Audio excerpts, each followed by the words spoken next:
Welcome to Pokerogue, a fan-made roguelite Pokemon game featuring all 1025 Pokemon with special abilities and egg moves. The classic mode of this game goes up to 200 waves with a special final boss, and in between that we'll be fighting 6 gym leaders, 20 total bosses, the Elite Four, and of course, our rival. This may seem like a lot, but don't worry, this game gives us rewards after every single wave that will give us a small, or maybe even a big, boost to our team. Now all this seems a little bit challenging already, but in this video we'll be beating this game using only black Pokemon. One thing I do want to take note of though, a lot of the good black Pokemon are shiny variants, and I don't have access to every shiny variant in this game yet, so we're just gonna have to work with what we have. That being said, it might be a bit of a challenge, but I think we can get through it, as starting off, we get to use the legendary Pokemon Zekrom. Now, there are a lot of black legendary Pokemon to choose from, ranging from Zekrom, Yveltal, Necrozma, and maybe even a few more, but I decided to go with Zekrom since I don't really ever get to use this thing, and it's actually one of my favorite legendaries, so why not use it now? Joining Zekrom is going to be the Shiny Black Sheep Wooloo and Shiny Charmander. Now I know what you guys might be thinking, hey, Shiny Charmander is golden, that's not black, but it does evolve into Black Charizard, and what would a black only Pokemon video be without multiple black dragons? The first important battle of this run is going to be against our rival Ivy. Ivy leads off with a Mudkip, which is nice for now, but once it evolves it becomes a Water Ground type, which is going to be a problem for our Electric Dragon. However, for now, it's still just a little pipsqueak, so we just Thunderfang it into oblivion before doing the same thing to Harukuti, pushing past our rival. You might have noticed that Zekrom has an unusual moveset for only being level 8, and that's due to Pokerogue's feature of custom egg moves. Dragon Hammer and Dragon Energy are both egg moves that I received with Zekrom just for hatching eggs over time. This applies to every single Pokemon in the game, making some Pokemon that might not have been so good normally into absolute units. This also applies to Pokemon's abilities. For example, every time Zekrom hits the field, it sets up electric terrain, which, as most of you might know, that doesn't normally happen. And this happening gives Zekrom a huge boost, I believe 50%, to all of his electric type attacks.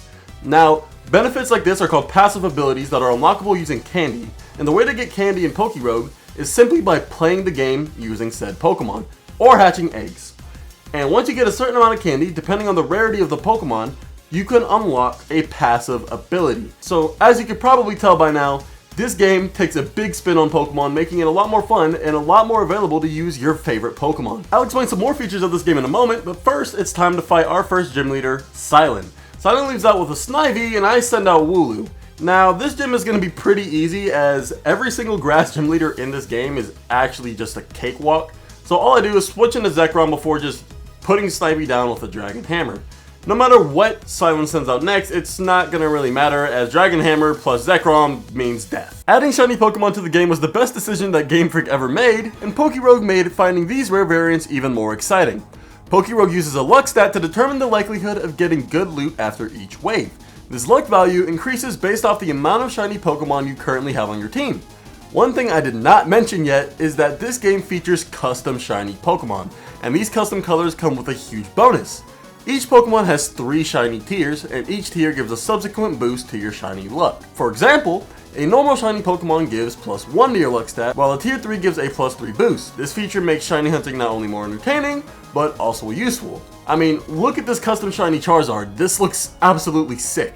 After hatching a Rayquaza from a legendary egg, and it learning the egg move Oblivion Wing, another example of how broken egg moves can be, it was time to go to wave 40, where we face a boss Pokemon. Now this time it's just an Ariados, so even with the boss bonus, it's still pretty much nothing, and we just Dragon Hammer our way past it. Our shiny Charmeleon finally evolved into the awesome looking shiny Charizard, which obviously looks sick, and it's one of the best shinies in the game. It will be a while until we actually see it in battle though, as Zekrom is more than enough for this first half of the game. We fight against our second gym leader, Berg.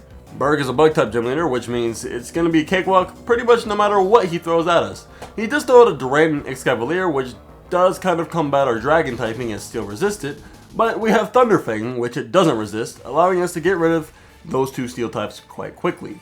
We then take out Lavani with a Dragon Hammer, as we do most Pokemon, before getting a bunch of boosts from our berries that we've been holding.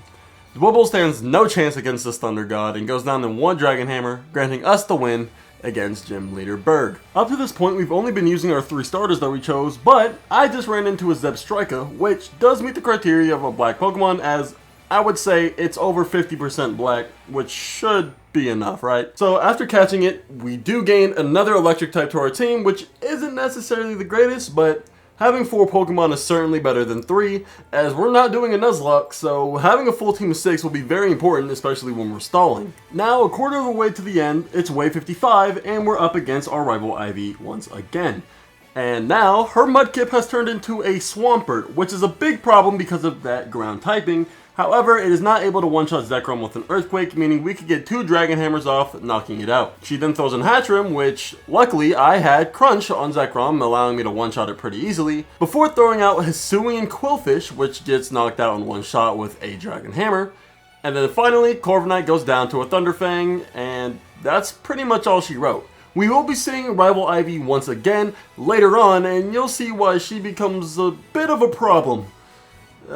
Yeah, just a little bit. Despite having Zekrom on our team was nowhere near strong enough to beat the final boss of this game, but that all changed when we ran into Tapu Koko on wave 70. Now, I know what you guys might be thinking. Tapu Koko is pretty yellow, which that is true, but if you look at his actual torso, it is black, his hands are black, you know what, his shiny variant's also black, so it's like, we're gonna let him in, you know? After killing the Doublade, we do throw a few Pokeballs, which was very nerve-wracking because I didn't have any better Pokeballs, but we do manage to catch him and add him to the team. On wave 74, I ran into a Hippowdon, which should count as black. It's about 50%, and its female form is also black, so you know what?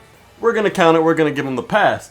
And just by giving him a few berries, he actually just joined my team. So I said, you know what? He wants to be part of the squad. We're gonna let him be part of the squad. On wave 80, it was time to face our 3rd gym fight, being Gym Leader Gordy. Now, Gordy does specialize in Rock-type Mons, and I am using Double, which is a normal type, so you would think the matchup isn't great. However, Double has access to the move Cotton Guard and Body Press. Cotton Guard ups your Pokemon's defense by 3 stages every time you click it. So, by clicking Cotton Guard twice, you get up to +6 in defense, maxing the stat out. And by clicking Body Press afterwards, Double is now hitting these Pokemon with a +6 stat boosted defense attack stat. I know that's a lot, but just know that basically just means that Double is unkillable and is going to be dishing out tons of damage to every single Pokemon standing in front of it. Later on in this run, this gets even more insane because my Double actually gets access to the move Milk Drink. I don't know what's better, Mega Rayquaza or Cotton Guard Double. Maybe one day we'll find out, but first, on wave 110, it's time to fight against our 5th gym leader, Dragon-type leader Claire. She leads with a Noivern, which does land a Dragon Pulse on our Zekrom, doing massive damage. But with one Bolt Strike, we take that massive bat down, before following up against Godzilla with a Dragon Hammer. Druddigan gets sent in, and honestly, I don't know why Druddigan's used on the Dragon-type team. I mean, I get it, solo, mono-type Dragon, but it's still Buns, so it doesn't really matter. After this, Kingdra will for sure kill our Zekrom, so I swap into Tapu Koko, using Revelation Dance that we learned from an Oricorio earlier on, knocking it out in just 2 hits. Gyarados gets sent in, and I kind of forgot about Terra types, so I went for Revelation Dance to one-shot it, but it just Terra Dragons, taking us out in a hit. I send in Zekrom because we're much faster, and I use Dragon Hammer, taking down the Dragon Terra typed Gyarados. Now Dragonite gets sent in and hits us with a Dragon Hammer of its own, but we had a Reviver Seed, reviving Zekrom before taking down the dragon with a Dragon Hammer. On wave 140, it's time for the next gym fight against just Liza. I don't know what happened to Tate. Hopefully he's alright. Prayers up to you, Tate. But anyways, it doesn't really matter at this point. We take down the S-Pathway using a couple of Dragon Hammers, and we did get takedown to 177, which was kind of scary because I don't know why S-Pathway had Dazzling Gleam. Anyways, we Dragon Hammer the Claydol before getting hit with an Earthquake, taking Zekrom down pretty swiftly. This is already one of the hardest gym fights that we've had up to this point because Zekrom only managed to take down 1 Pokemon. However, I wasn't too concerned because we still had arguably our best Pokemon still alive, being Double. And after she switches into Lunatone, giving us a free turn to set up Cotton Guard, we're now +6 on Double, and despite Lunatone being a full Psychic type, we still do half health to the Lunatone. It did have a Citrus Berry though, which meant Double wasn't able to take it down, and all of a sudden this fight got a little bit more scary. However, it's time for the debut of our shiny Charizard, which I know so many of you were finally waiting to see. We take it down with a Flamethrower, and we get a Beast Boosted Special Attack stat because of its passive ability that I got using candies. And after this, Charizard was just set up with Special Attack, and it having all special attacking moves, I was able to one-shot every single one of his Pokemon up to Hypno, because I don't know why I didn't use Aeroblast, but I didn't. Doesn't matter though. Flamethrower takes down the Claydol, the Grumpig, and then eventually Hypno gets sent back out, and we sent another Flamethrower its way, taking it down. Before we get into this fight with our rival, I'd just like to take the time to say, if you made it this far into the video, please don't be afraid to hit that like and subscribe button, as it does really mean a lot to me, and it keeps me really motivated to keep doing these types of things, and I've appreciated all the support up until this point. I'm hoping that I can hit maybe 500 subscribers in the next few months. That would be a dream come true. Anyways, time to stop selling out, back to the video. After losing Tapu Koko to an Earthquake, I don't really know why I sent out Tapu Koko to be honest, I send in Zekrom, bolt striking what I thought was going to be the Swampert, but turned into the Hatterene, getting one shot, and so did the Overqwil. Ivy now sends out her Tier 2 shiny Rayquaza, which takes me out with a Corn Forcer just after I hit it with a Bolt Strike. At this point, I'm a little bit concerned, but we do have some tools to stop this Rayquaza. I go for a Thunder Wave, paralyzing it in one turn, before it gets healed by its own Lumberry. I go for another Paralysis, because without it, I don't know we can actually take this thing down.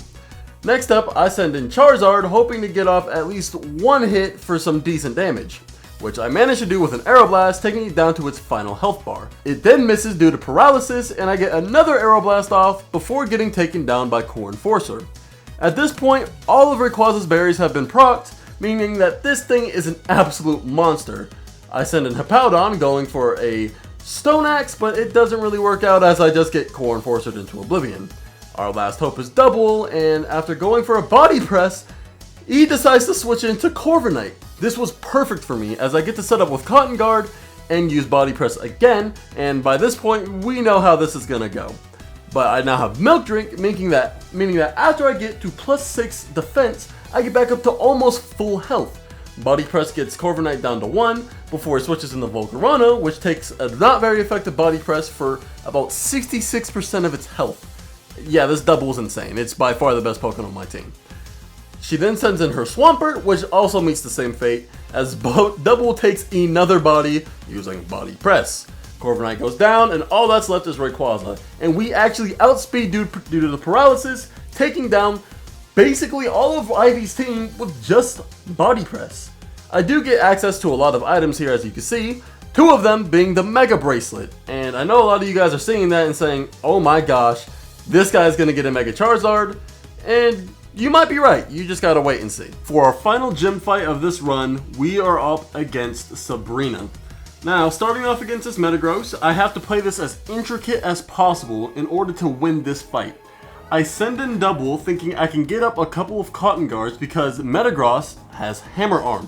However, this didn't work out for me as it goes for 2 Psychics, knocking out Double in just 2 hits. So I pivot back into Charizard, knocking out the Metagross in just 1 Flamethrower. The problem now is Alakazam comes in, and he will outspeed and knock out Charizard no matter what. So, to counter this, I go in with Zekrom. Alakazam uses Shockwave, which does barely anything to Zekrom, allowing me to go for a Dragon Hammer the next turn after taking a Psyshock. Hatterene gets sent in, and there's nothing I can do with Zekrom against this, since Bolt Strike has 0 PP. I send in Tapu Koko, thinking that it would be able to do something, but it just gets one shot. I send in Charizard, which does manage to take down Hatterene using a couple of Flamethrowers. Espeon comes in, and at this point my only hope is for Charizard to start sweeping, so I go for a Flamethrower. It doesn't quite knock out the Espeon, but it does get a burn, but I get outsped the next turn, going down to Psybeam. I send in Zekrom, which should outspeed and be able to knock it out with Dragon Hammer, but it doesn't outspeed, gets critical hit, but does get the kill with Dragon Hammer, leaving Mr. Mime up next. I go for a Dragon Hammer as there's really nothing else I can do, and at this point, I've done all I could. I don't know if I can beat this trainer, we might have to restart the run. I go for a Shore Up because Sandstream actually boosts the amount of health Shore Up gives you if it's active. Hippowdon goes up to nearly full health before I start hitting with Stone Axe. Stone Axe actually does quite a bit of damage, so maybe there is just a tiny bit of hope. I managed to yawn and sleep the Mr. Mime, allowing me to heal up once again before it wakes up going for a Dazzling Gleam. I yawn, meaning Mr. Mime passes out on the next turn after I hit it with a Stone Axe. Now that Mr. Mime's asleep, I heal back up with Shore Up before going with an Earthquake instead of Stone Axe, and that was probably the worst timing possible as Jinx gets sent in.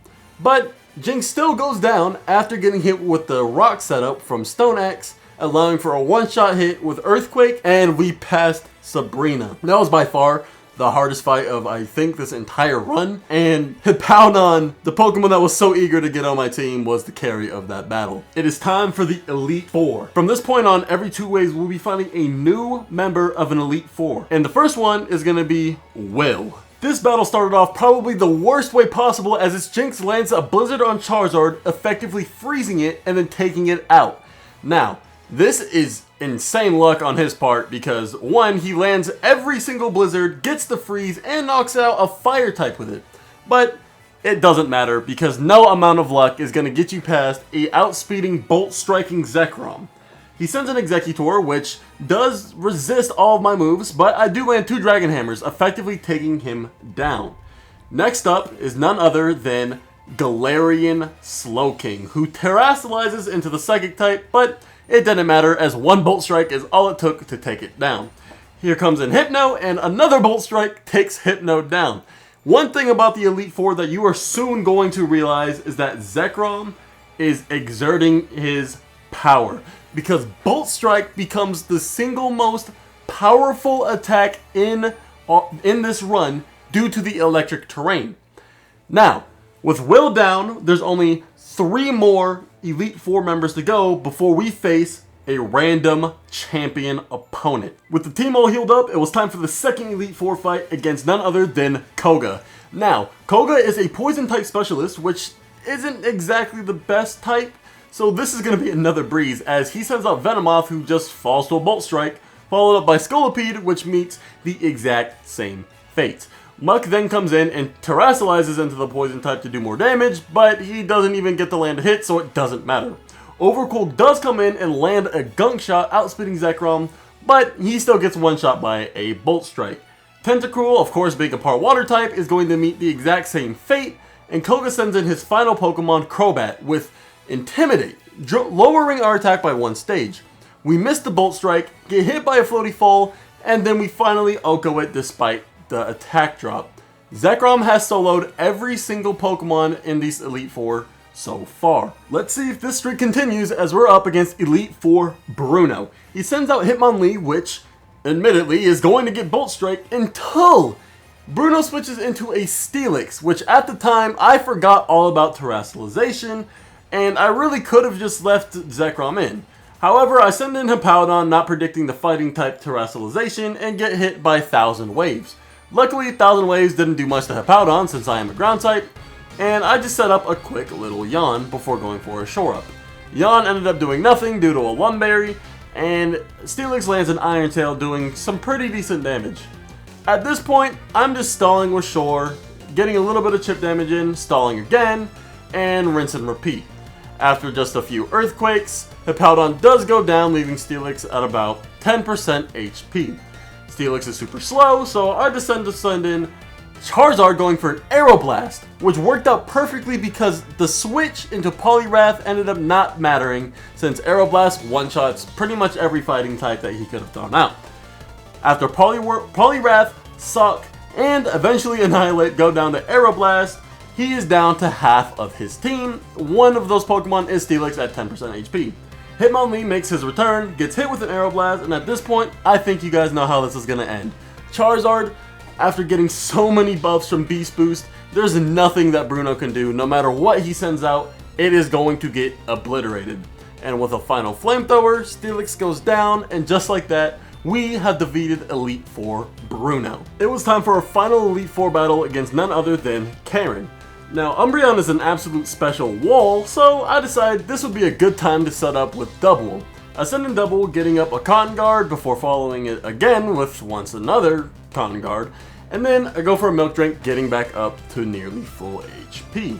And at this point, I think you guys know what the plan is, as I go for a Body Press, obliterating Umbreon in just one hit. Muck then comes out, but due to its Dark typing, it takes neutral damage despite being a Poison type as well, getting it to literally, I think, 1 HP. Unfortunately, Muck's Poison Touch does poison our double, but we have a Lumberry, so it doesn't matter.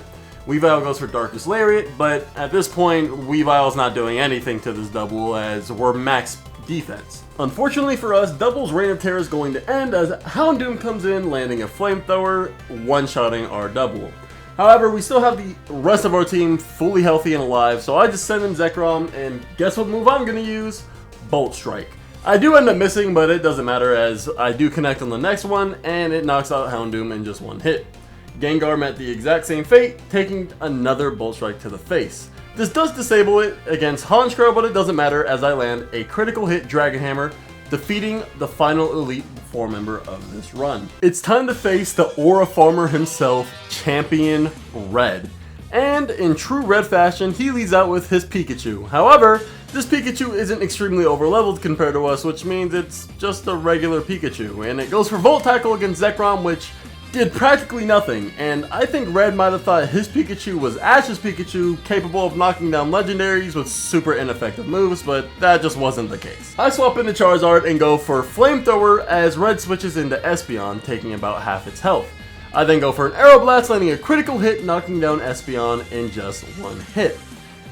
Red sends in Lugia, which is definitely new to his team, but I decide to go for another Aeroblast. Unfortunately for me, I don't get to land it because Lugia outspeeds and knocks out Charizard.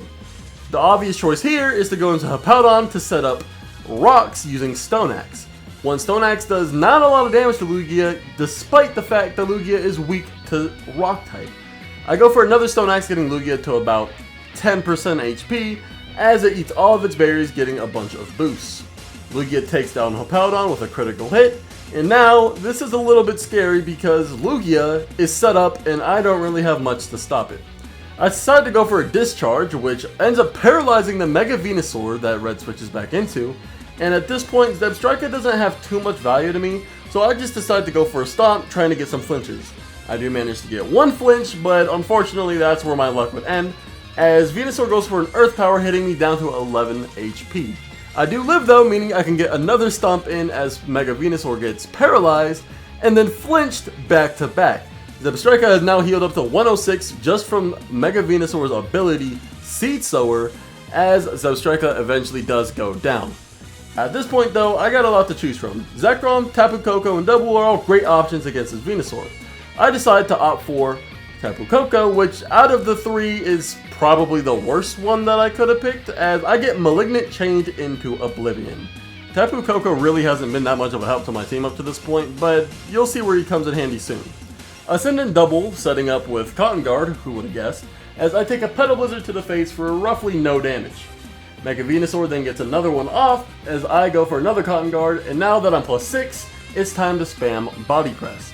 Just a few Body Presses is all it's going to take down this Mega Venusaur, but it does manage to poison me using Malignant Chain.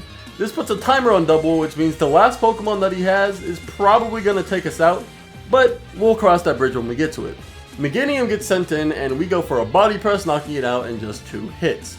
Lugia comes back out, but it goes down to the stone setup by Stone Axe. Mega Venusaur comes back in and does go down to a single Body Press. Double does faint at the end of the turn, but it doesn't really matter as Snorlax is all that's left and Zekrom is the one facing it. I go for Bolt Strike, who would have guessed, and it does one-shot the Snorlax, getting us our champion victory. The only thing left in our way between the end of this game is our rival Ivy, and this fight, if you guys have played Pokerogue before, you guys will know this is going to be one rough fight.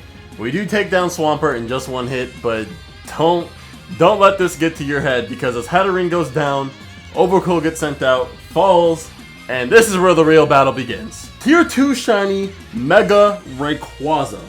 This thing is a monster. I do swap into Tapu Koko, which means I don't go down to the dragon type move, but there's another problem. I don't have a fairy type move on Tapu Koko, meaning I can't hit that Rayquaza for any super effective damage.